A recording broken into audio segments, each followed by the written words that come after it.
以後爸媽再問你，不結婚，生病了，老了誰照顧你？你可以請他們看這段影片，不用多解釋，看完他們大概就懂了。網絡上刷到的一個真實的例子，一個女生發燒發了3天，沒有一天低於38度。一開始她想撐過去，吃了退燒藥就繼續上班，因為家裡孩子還要人顧。第2天燒沒退，還多了咳嗽跟胸悶，她撐到真的受不了，才跟公司請了假去看病。醫院檢查出來是肺部感染，醫生說必須要住院，需要留院輸液，沒辦法回家照顧小孩。點滴一瓶接一瓶，她一個人坐在椅子上，連水都拿不太動。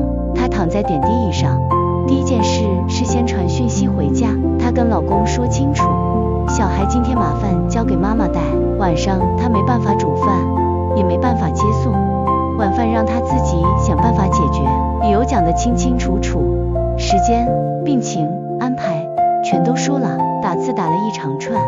她想着這樣講清楚總不會有事，換來的不是一句你還好嗎，是手機裡連續彈出的語音訊息。你又是哪裡去了？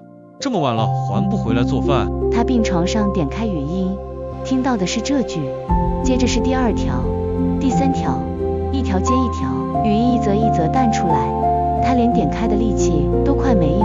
電話你也不接，你是死了嗎？多大點病啊，還要折騰一整天，家裡都沒有人管，就你事情最多，反反复复的一直有毛病，拖了一家人，什麼事都指望不了你，你咋不病死你啊？這幾句話是對一個正在打點滴的人說的，不是陌生人吵架，是枕邊人。他說那一刻他看着手臂上的針，突然不知道該哭還是該笑。旁邊床位的護理師問他還好嗎？他只能搖搖頭，就這麼說吧，我要是對仇人說話都要掂量掂量是否能這樣說。看到這裡你可能會覺得結婚才會這樣，難怪有人說單身不用受這種氣，留言區也全都在說這就是不敢結婚的原因。有人留言說看完之後突然覺得一個人過也挺好的。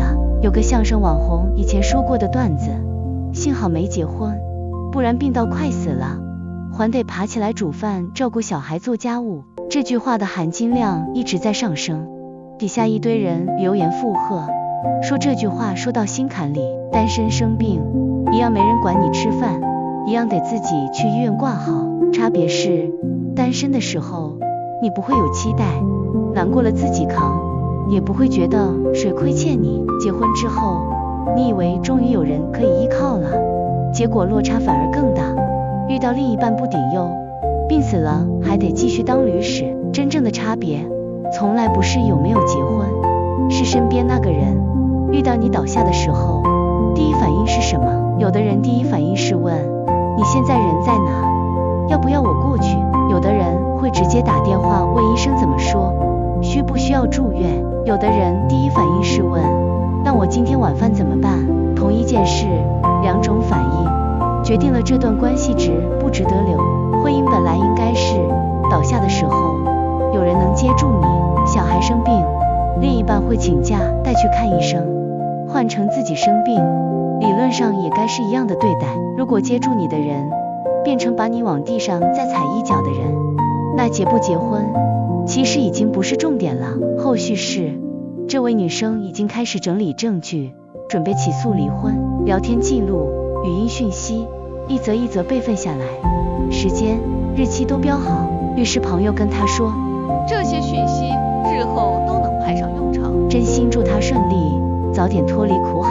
那句你咋不病死你啊，他大概一輩子都會記得。